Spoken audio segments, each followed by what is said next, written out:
This one has 2 kills, so there were probes. Even though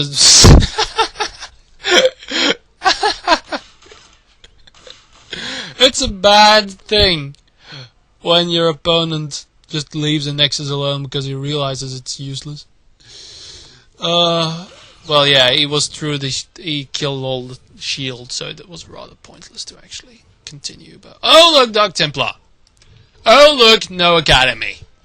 Oh look, no detection. Oh no.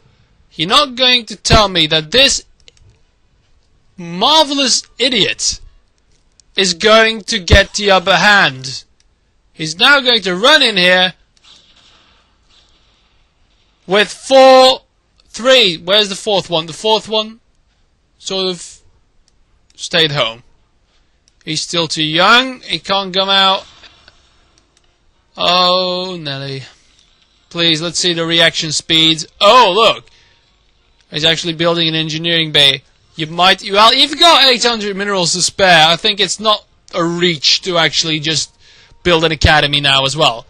Well, you only do have about 4 SCVs, so there you go. Build academy. Or no, you're going to plant down a turret in the furthest corner of your base as to make it completely useless. Is that what you were going to do? I think that's what he's going to do. Oh no, wait, he's going to make a smart one here. Ah, there's the academy. Good. I was almost thinking he's actually starting mining now. Yes, so Red, not Red Knight, but Red the Protoss, he's on one base. I think this is just too cliche for him. This is not out there enough to actually take your natural. So he went for this artistic route. You can see by his name as well, because it's not 256. It's got nothing to do with that. So it's not 256 colors or bytes or something. No, it's 259, which is the 6 is turned round. So it's actually turning around from all of this bits and bytes thing that normally numbered names represent.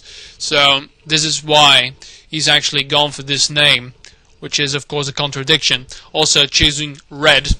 The Fate has chosen red in this game to actually oppose the Red Knight, who is of course yellow because he's not red. So there you go. We've got some turrets here who are now going to get killed right before... Nope! He's actually dead. So that's a good thing. This might not last as long as I thought it might have. And then we have the Terran Comsat as well. We have SCVs dying. Yes, and he is actually knowledgeable about what he should kill in this matchup. And I think, even though this has made him probably the worst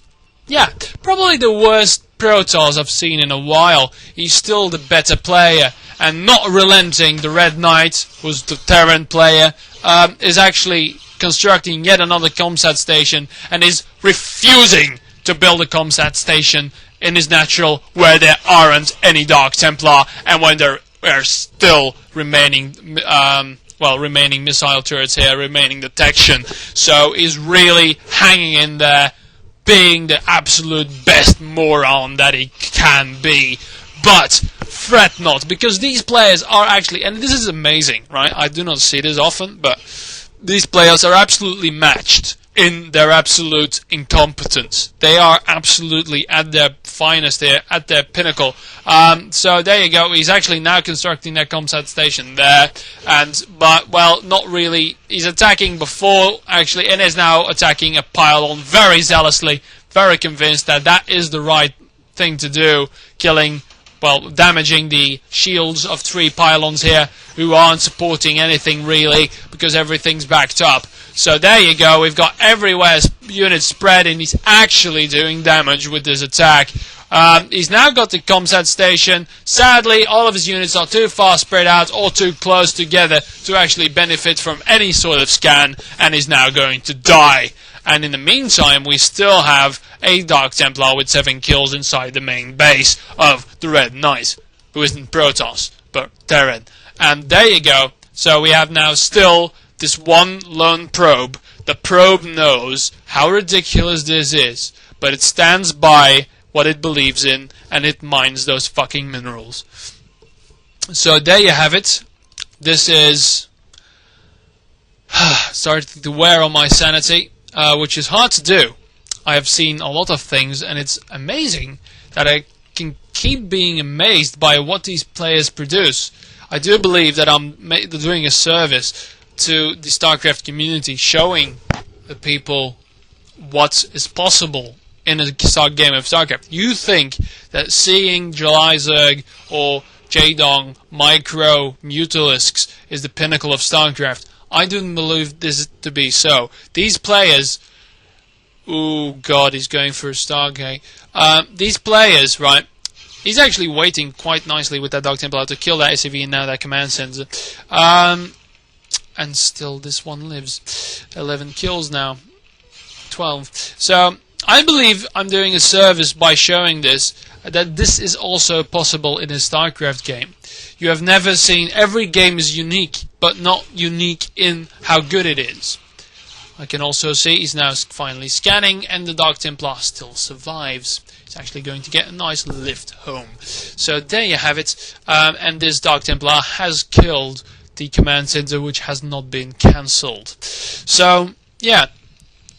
These players play perfectly, and it's almost a ballet of stupidity. He is now going for carriers, while mining with... Well, it's not 2 probes, it's a few more. I believe it's about 5. 1, 2, 3, 4, 5. Well, this one isn't. So 4 probes mining and 4 on gas. So that's a nice balance there. 4 probes on minerals, 4 on gas. And let's not forget, oh, look, he had reinforcements. So that's nice as well.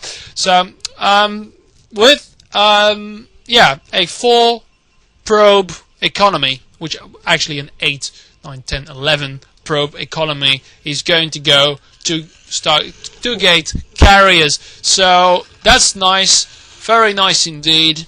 Let's see how well it does, considering with all of this mining here, Red Knight isn't exactly the best player. See, so this again rewrites the rule of StarCraft that the better economy is actually in a good position to win better. So it actually ends a discussion as well whether or not cheese is an accepted form of skill, if it is to be recognized as a skill. And I say that actually it is, because you need to be able to use it.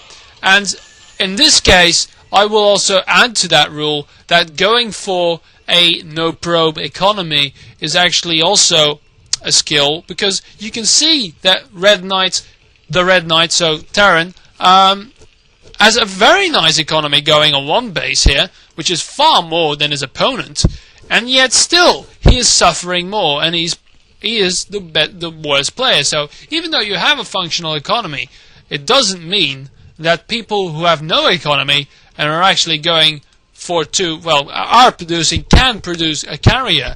Well, actually, look at this. We actually have 3 carriers being produced off of a, well, several probe economy. Where I was going with this? He is the better player. Also, APM is not important, because we can clearly see that Red Knight has more APM, yet 259, with his artistic impression of StarCraft, is actually the better player here. So there you have it. Also must note that the Red Knight has now been driven in such a frenzy of paranoia that he's covered his entire base with missile turrets, spider mines, and defense, and is now apparently doing a vulture raid. Might I add that the vultures are not yet speed upgraded. Also, very big thing to note here is that I do believe we have 2 carriers building interceptors, but the tech has been seen, so we will see the construction of... No, he's safe behind these 2 missile turrets, and there you go. So the 4 interceptor carriers, well, 2 actually, because they're 2. So 2 interceptor carriers are actually doing a very good job at killing this place here. Now we do have an armory, so these players do know what StarCraft is, and they are not drugged. They do know where they are